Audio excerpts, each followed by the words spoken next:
If you complete that sentence, you're fired. Mightier than the sword. You're fired. Oh. Alan Wake has become one of my favorite horror games of all time and is the best thriller I have ever played. I seriously never thought a random game from 2010 would be this damn good. Around this time I was about 7 years old, and I was too busy playing Left 4 Dead 2, Black Ops, and Gears of War 2. I loved shooters as a kid, and I was scared of horror games at that time. Hell, I remember being deathly scared of Undead Nightmare, and would have to watch my stepdad play for me. So, pretty much this is just me saying that I slept on Alan Wake for a long while. Hey guys, my name's Blast, and I like talking about stuff, even if I sound stupid sometimes or most of the time. It depends on the day. So today I'm reviewing the cult classic and now much loved and appreciated game, Alan Wake. Well, the remastered version. Before we actually talk about the game, I want to provide some more context and background. When I started my survival horror craze at around 10 years old, I started with Resident Evil 5. I had stolen it from one of my uncles, but forgive and forget. I forgive myself and I plan to forget it soon. Anyway, Resident Evil 5 shaped a lot of my tastes. It shaped my tastes in horror games, my tastes in protagonists, my tastes in villains, and my tastes in women. I loved the blend of action and horror, and I was addicted, which is why I loved The Evil Within so much. I think it is like the pinnacle of action and horror. Anyway, years went by and I heard a bunch of YouTubers and news sources shilling out some game called Alan Wake 2. I took one look at the cover and thought it looked pretty generic, and I was like, Alan Wake? Yeah, it sounds familiar.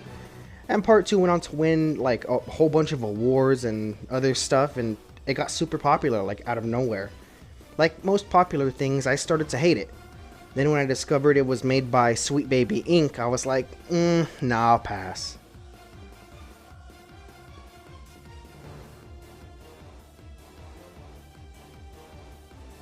But then Dead by Daylight goes on to add Alan into their Horror Hall of Fame roster, and I was confused and kind of pissed off. I was like, who the hell is Alan Wake, and why is he more important than Isaac Clarke, Sebastian Castellanos, and Rick freaking Grimes? They even had his ass in Fortnite. Like, what? Bro looks like a dollar store John Wick.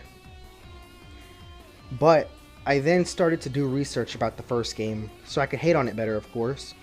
And I actually found the idea of an author's work coming to life very interesting. I personally would like to be a writer one day, and good stories always suck me in. Nah, I even like bad stories, but that's besides the point. Alan Wake had caught my interest, and then it hooked me in, knowing it was made by the people who made Max Payne. I had played the first game a long time ago, Max Payne I'm talking about, and I loved the little bit that I played. So long story short, I bought Alan Wake Remastered to try it out, and man, this game, it really got a hold on me. Alan Wake is a third-person shooter that's more thriller than horror, but it does have its moments. The story follows a 30-something-year-old author/writer named Alan Wake.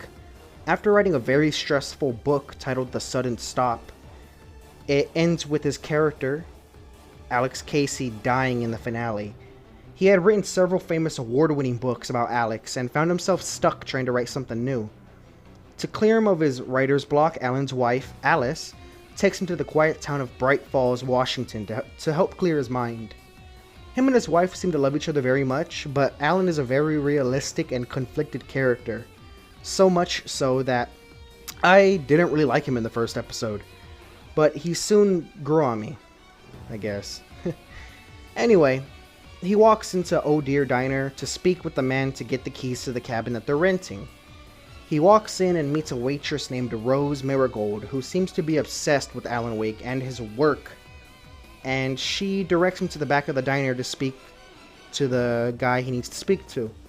Turns out he's not there, but there's a creepy old lady dressed like she's attending a funeral with like a veil over her face. And she tells Alan that the guy told her to give him the keys to the cabin because she says he felt ill. Nobody says ill, so you know she's evil.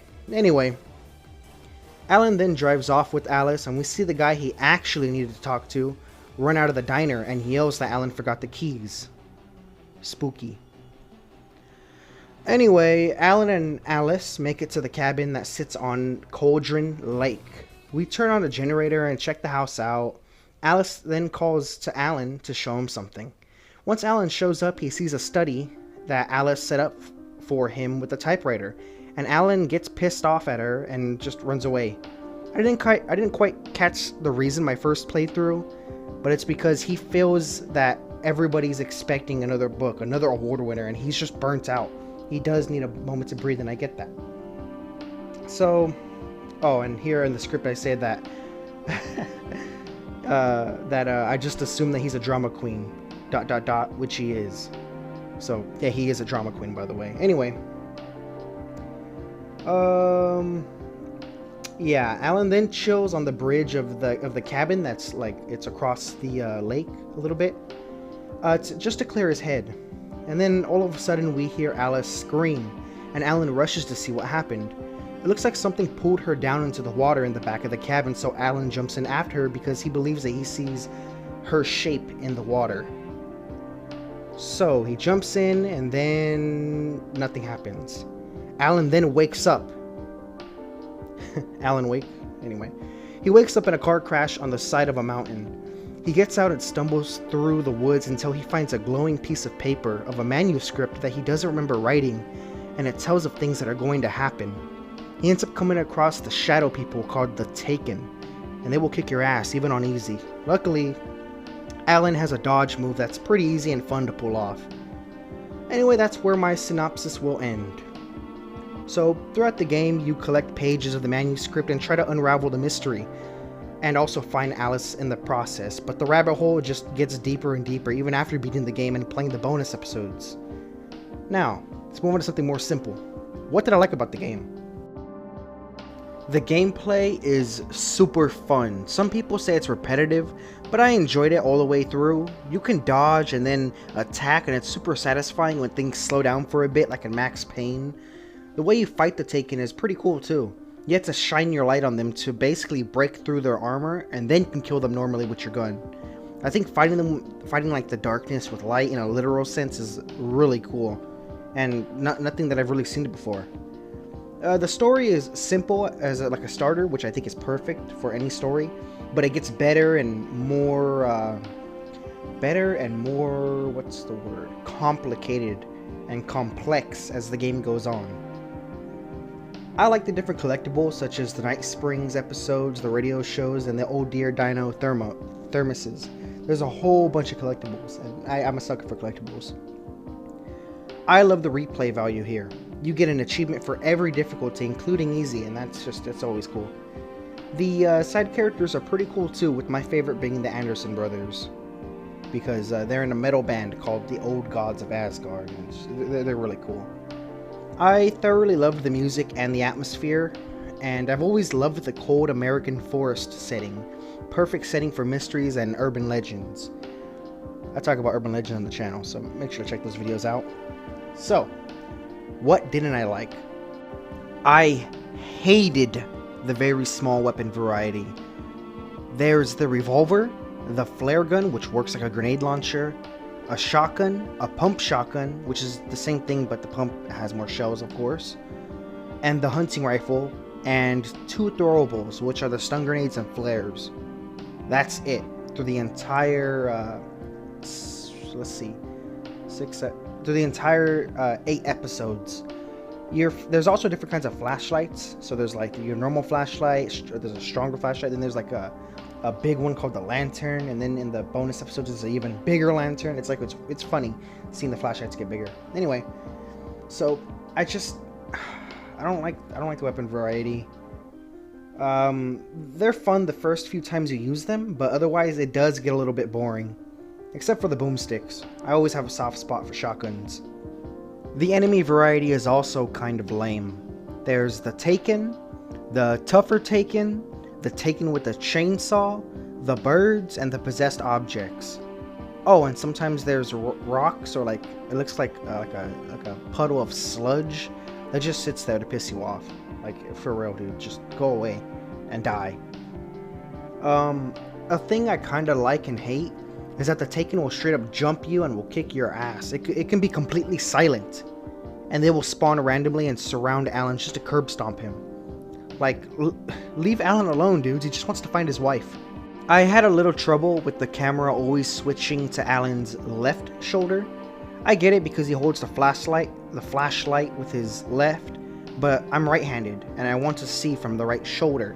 You can switch it to the right, but once you dodge or get smacked or even slightly move the camera, the game forces you to the left side. Like, doesn't make sense.